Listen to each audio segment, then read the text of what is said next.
Hello and welcome to the second video on strategy process. In this video I want to drill down into how people actually engage in the strategy process.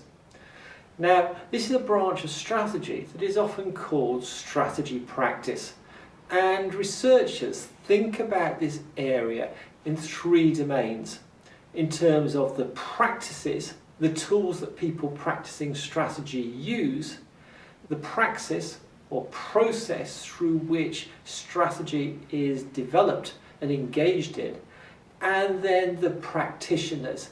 That goes beyond the individuals involved, the chief executive, the senior management team, even consultants, and into the dynamics of how those individuals interact.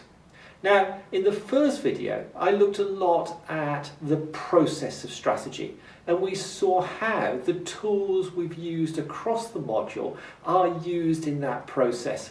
So the strategy development process unfolds over time, and the decisions are a combination of the insight from the different frameworks of strategy, RBV analysis or a Porter style analysis, a Blue Ocean analysis, coming together with the insight and intuition that experienced managers have. And it's in the mixture of those two aspects that robust strategy and decisions emerge as synthesis of that process. Now, I said at the time that if you look inside that black box, that engagement process of the strategy development process, you'll find it is a very messy process, a continuing process of learning, seeking clarity, getting commitment, and trying to ensure that momentum is sustained. And I said in that, leadership is crucial. So I've talked about those first two domains, about the praxis, the process, and about how all those tools we've covered on the module play into that process. So now I want to focus in on that practitioner domain and the dynamics that go on between them. So whether it's the chief executive and the executive team, the board, external consultants, but also managers and staff inside the business. For strategy is not just set at the top of the organisation. You need the engagement and involvement throughout the organisation. Now, there's a lot of literature that looks at how the makeup of the top management team, the TMT, influences how decisions are made in an organisation. And you'll see dimensions like the demographics, the mixture of ages, education, also the functional backgrounds and the mix of that functional backgrounds, how stable that team is, what's the longevity of membership of that team. Is the chief executive and senior members of the executive team turning over quickly, or have they been in place for years, even decades? And then what external players are involved in that process? Is a major consulting company like BCG or McKinsey or Bain or one of the smaller consultancies being employed to help with the strategy process and decision making? What's the diversity within the organisation and inside that top team? However, whilst important, the link between that composition of the top management team and firm effectiveness is not direct. It is moderated by the context in which the decision is being made and by team dynamics. So we need to have an understanding about how individuals and teams make strategic decisions and what the impact on that is of the context of the organisation and the type of decision that team is engaged in. And underpinning that is a question about how do we as human beings make sense of the world around us. Now, how we as individuals make sense of that bombardment of information we face on a day-to-day basis is down to both our biology and to our experience. We have in our heads a cognitive map that is built up by our upbringing, our background, our experience, that recognises certain pieces of information and filters out others that we think are unimportant. That map directs our attention to the things that we think are important and disregards those that is not. So we only accept a certain percentage of that mass of information that we are potentially bombarded with. And then when we are trying to diagnose what is happening, we're again employing a cognitive frame. We'll tend to adopt those interpretations that fit our view and disregard those which might equally be possible, but we have no experience of. And then when thinking about how to respond to what we understand is happening, we'll have a limited menu of possible actions we think we should take, selected from things we are familiar with and ignoring those we might not have experienced. And then the way in which we realise that choice of action will also be influenced by our past and our experience. That cognitive map that does the filtering across that process has been set by many years, and we do not realise that we are doing it. Indeed, it is valuable. It allows us to make quick assessments and respond quickly to events. In our distant past, maybe the threat was coming over the hillside, the saber-toothed tiger. We'd quickly notice it, know what it was, and be able to respond quickly. So it was a survival mechanism that allowed us to do this. However, when we're faced by new things, areas of uncertainty, we can focus on the wrong signals, make the wrong interpretation, and choose the wrong response to take. And this emerges in what Simon, one of the few management theorists to win the Nobel Prize, called bounded rationality. As humans, because of that need to respond quickly, we have a bias towards short-term problem solving. So we'll focus on the near time rather than on something that's happening in the more distant future, even though that threat in the future may be far greater. We need to survive today to fight for another day. We also tend to be driven by incrementalism. Rather than making large shifts in our behaviours or actions, will make small changes. Also, in hunting for a solution, rather than looking for the most optimum choice, we will satisfy, i.e. we will search for a solution until we find that one that works. We won't go on looking. Now, all of that happens in each individual, but of course in a decision-making team, in a senior management group, we are not one person. We're working with a team of others who will all have their own cognitive maps.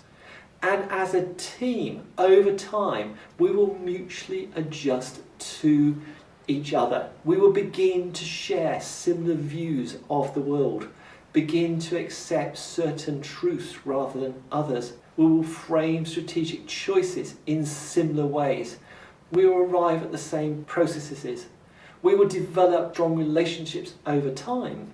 And through all that, values, a culture will emerge within the team. So a dominant logic will take root, which will lead to biases around content, around the way we structure things, and the style we adopt for decision making. Whilst that dominant logic is useful to getting everyone on board in the same place and prosecuting a strategy, it can also limit strategic thinking. Those strategic frames that help us to make sense of the world, they can become blinders, so we do not see new threats, new developments that might be of importance to the firm. Those processes, which are an efficient way to do things, become set in routines, taken for granted and never questioned, even though they may be straying out to fit with what is needed. Those relationships between each other, those ties to employees or to major customers, can be shackles. To keep that major customer happy, may not adjust what we're doing to fit the needs of an emerging customer group. And those values can become dogmas, sets of beliefs that are followed unchallenged. They're the way we do things around here. Now, in that, diversity, rather than being a benefit of allowing you to see things in a different way, may lead to disharmony, as some challenge the values, relationships, processes, strategic frames of the business, leading to exit of key individuals and the organisation performing suboptimally. Now, Donald Sull picks up this challenge and calls it active inertia. It's not that the firm is unable to act. It's not caught in the headlights. In fact, it's only too willing to take quick action. But often, when the dominant logic no longer fits what the world requires, acting solves nothing. It even makes the situation worse. Instead, a strategic decision-making team regularly needs to step back. This is all about breaking out of single-loop learning. We already have the strategy in place, and as we see the outcomes no longer fitting with what we intended, all we will do is adjust that strategy, adjust the way in which we implement it, getting more feedback, and that single-loop learning continues, even though it may be making the situation worse. Instead, decision-making teams need to get into double-loop learning, stepping back, and rather than just adjusting the existing strategies and implementation plans, really challenge the underlying assumptions behind the strategy, the strategic frameworks, the values we hold, and the way in which we go about decision making. For only then may organisation move its strategy to fit emerging opportunities. Although be careful here, do not throw the baby out with the bathwater. Changing everything may be a shock to the system that can prove fatal. So a balance here between continuity and of change. Now in that, often behavioural change is needed. And Eisenhardt suggests that the decision-making team needs to work hard on this. Work hard at how they build a collective intuition, but within that can accept conflict. She talks about stimulating quick conflict, setting up debates and arguments to ensure that things don't go unchallenged. But don't let that conflict become personal. See the value in it. Do set time for that debate, but also make sure you do move on and make a decision.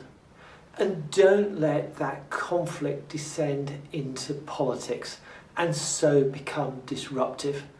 So it's a balance between that conflict and maintaining momentum. Now, a common approach cannot be taken across all types of strategic decisions, and we can categorise strategic decision process around 3 issues we see reoccurring in business, that each are subject to their own sort of bias that we need to counter. There are investment processes. These are go, no-go type decisions. And here the big question is, how much risk do we want to take as an organisation? And here the firm needs to calibrate the level of risk it desires. It's not a case of saying that high levels of risk are bad or zero risk is good. It's about the organisation coming to a view as to where it should set its appetite for risk. For different organisations, it's going to be at different levels.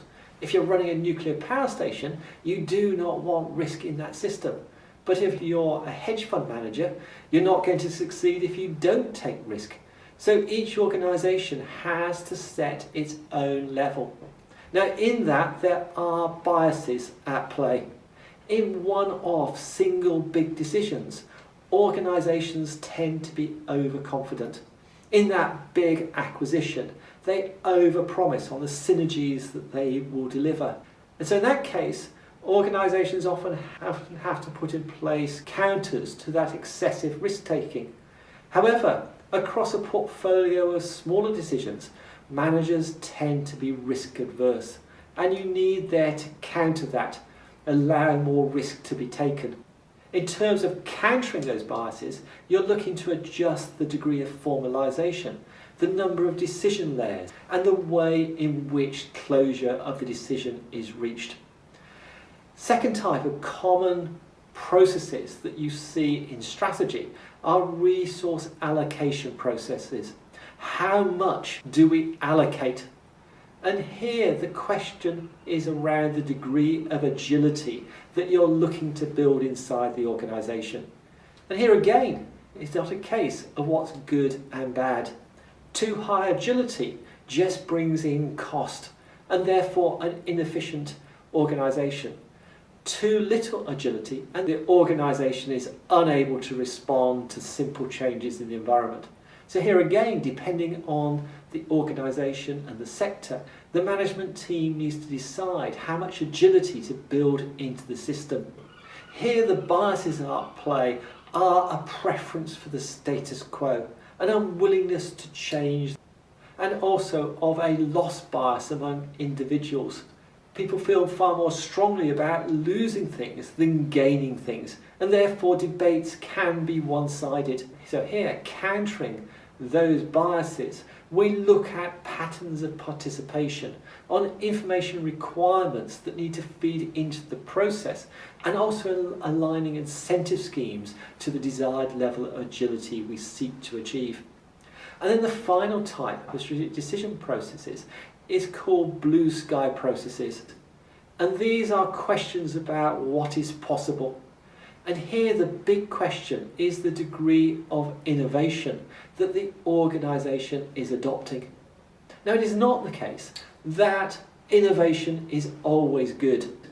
Constant experimentation can lead to chaos and the organisation never exploiting the fruits of that innovation.